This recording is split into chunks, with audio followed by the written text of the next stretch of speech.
Hey, it's your friend Kevin, and welcome all of you. This is your card of the day. All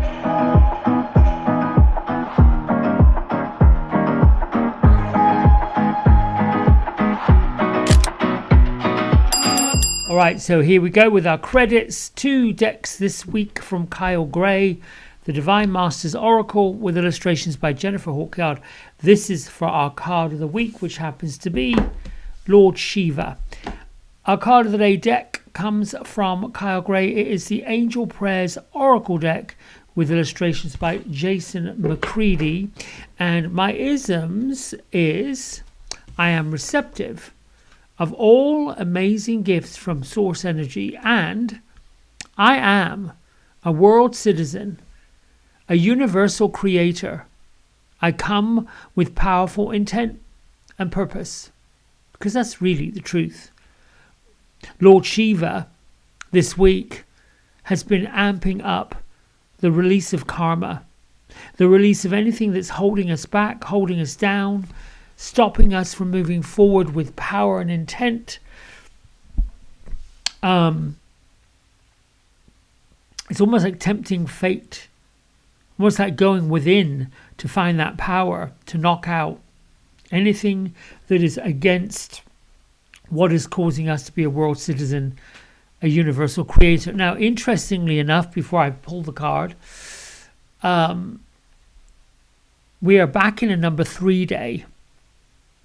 We had a number 3 day yesterday because we were at the 29th of February, 229, 2024, add all that up together and you got 12. Or 21, I think, something like that. 21, which reduces to a 3. Today, we're moving to 3-1, March 1st, 2024. All of that adds up to a 12, which reduces to a 3. So, what does all that mean? A universal number 3 or an angel numerology number 3 day, it's still about optimism, still about playfulness, still about being that artistic divine, working with the divine masters. And we still get to work with our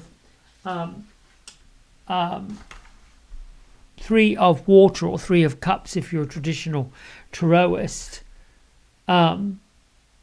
Gentle guidance. There is a way to harness power.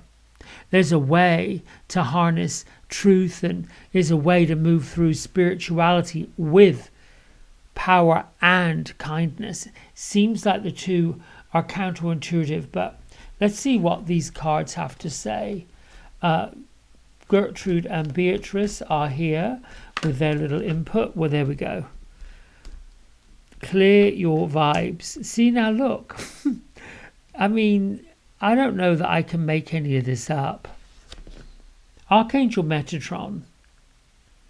Changing the energy field from the idea or the thought that we can't do it, that it's challenging. I think I spoke the other day about when the gush turns to a trickle and we look at things in a way that are less than, or things running out. That's an indication that we've got to change that energetic direction. Doesn't mean that something's going wrong or that you're being starved out. Those are the karmic debts that get to be paid off. Yes, I think there is worry. Yes, I think there is concern. That's what creates the balance. But where there is worry and where there's concern, you have to go deeper underneath it, which is where clearing the vibrations, lifting up above it. It's an indication sometimes that when we're stuck and we don't feel like we're amazing and we don't feel like we're getting where we need to be, 2 things are happening. We have to be in the mode of forgiveness. We've got to forgive ourselves for what it is that we're stuck on, what it is that we're not getting. The second thing would be change of perspective. For me, it is I'm either way up in my thoughts, which I have been lately, so I got to get grounded. I got to go for those angel walks. I got to put my feet in dirt. I got to put my hands on trees. Those kind of things let me realize I am still in this human experience, and I have the power and the ability to be a spiritual warrior to push through this. So then I go to the divine masters. What would happen when you look at Buddha, Kuan Yin, the Master Jesus, Mary Magdalene, who else? Even those iconic people in our lives that have passed into spirit, they at some point or another came up against huge roadblocks, came up against really sad, difficult times. What did they do to change it? What did they do to lift it up? What did they do to burn it off? And I think sometimes it's just a question of, in a number 3 day, we get more playful, we have more fun, we find a way to play music, we find a way to dress differently, we find a way to walk differently, to talk differently, and at some point have the faith that this is coming to us for a reason, to show us we've got the strength and the resilience to walk past it. The tricky trap, I call it a tricky trap, because the tricky trap really truly is when things aren't jogging along the way that we perhaps anticipated they would. We'll just say, for sake of argument, you're into the law of attraction, and the law of attraction tells us that which we are thinking about, focusing on, we're going to attract it. That to which is likened to itself is drawn. Something like that is the main premise to it. So this is, in a way, Metatron saying, look, what have you been focusing on? Why have you been focusing on lack? Why have you been focusing on and Metatron is most definitely one of the divine masters, sits on the side of God and went straight there after he left the human experience. So he's basically saying, get in touch with the divine matrix and pull it in. I'm also going to refer to the guidebook about clearing your vibes to see if I've missed anything. Oh, Bertrude says you can never miss something. You can never miss anything, she says. You got it right on. You're being guided to clear your life of any harsh, negative, or challenging energy. Ooh, that can be people, places, situations, stories, and drama. Bring in Archangel Michael, the big boy, with the sword of light. Cut it. Cut those energetic ties. Put your swagger on. I was on a call yesterday with a bunch of fellows that were talking about attraction. What do we find as attraction?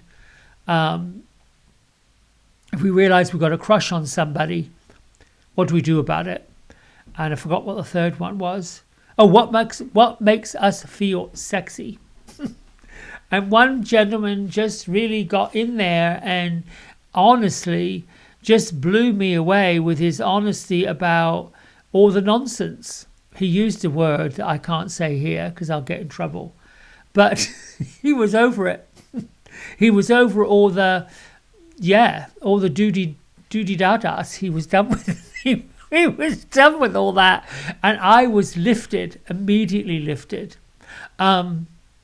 Look, there are people that really do struggle, and there are people that have learned to get attention from claiming struggle. This is what changing your vibes are about. When you change your vibe and you lift it up and you get into the what's possible, you give somebody else permission to do the same thing because they watch it, and they see it, and they see, well, how are you doing this? Pure guts. What else does it say in here that I can talk about while I've got time? Yes. The only way that you can do this is by clearing your aura, your body, and your energy. Surround yourself with positive people in an uplifting environment. Go somewhere uplifting. Do something uplifting. Bring somebody a gift if you think that they're lacking. The angels are encouraging you to call on them to help you clear your life of anything that's getting in your way, anything that's getting in the way of you and your inner peace. Clear the clutter from your home, your office, your car. This is so interesting because all week long I haven't had a lot going on in the salon, but I've gone going through cupboards. I have been getting to that clean, clear Zen space. Like, my desk right now, if you took the camera and showed, it would be like, well, you need to start there. Keyboards and calculators and things I need to put away. That sort of thing. But these are things I use. What else? Let's see. Home, office, car, anywhere else where you spend time. When you clear the clutter of your life, you clear psychic clutter from your energy. And when you clear your energy, you open yourself up to more abundance and more spiritual energies. Oh, I like this. I like this. So here we go. Today is the day, a number 3 day, to get creative, to get playful, and to clear out the clutter in a upbeat, fun way. What you no longer need, somebody else can use. I like this. And with it goes all of the old energy that may be attached to it. Now listen, I've heard a lot of folks go through their homes and their houses and their cars and their energy with sage and with incense and with sacred oils. I think those are all phenomenal things to do. I like to play music. It lifts the vibration. I like to do some cleaning. Let's get some, I don't know whether you want to clean with chemicals or not, or just plain water with a little bit of dish soap in it is fine. But when we do this, when we get into that scrub-a-dub-dub, getting it out, you lifting up your own physical energy. It makes you feel better after you've given it a good clean, particularly the fridge. Things that get stuck in those areas, corners. Go into the corners of the floors and the ceilings and pull things out. We're at that place where we have to simplify everything. Clutter isn't simple. Clutter is a pile of just stuff. I'm asking Beatrice if there's anything else. She know you're right on the money. When we feel stuck, it's not that we are stuck. Something's blinding us. Something's getting in the way. Something has got our attention, and it's time to clear it up. I think, for me, for today, that's it. Thanks so much for liking and subscribing and doing all the things you do to keep this channel going, to keep these messages going. Until tomorrow, lots of love. Bye for now. Hey everybody, we hope you've enjoyed the video. If you did, don't forget to like, subscribe and share it with all your friends. Here's a QR code if you decide you'd like to get a private personal reading with me. I'm available most evenings and on the weekends. Just go over to the website, book in what session, 30 minutes, 60 minutes, and then fill in the contact information and I'll be back in touch. And if you feel kind enough, here is a link to my donation button. Energy exchange of any amount is always gratefully received. Until next time, be well, be blessed, and thanks so much for watching. Bye.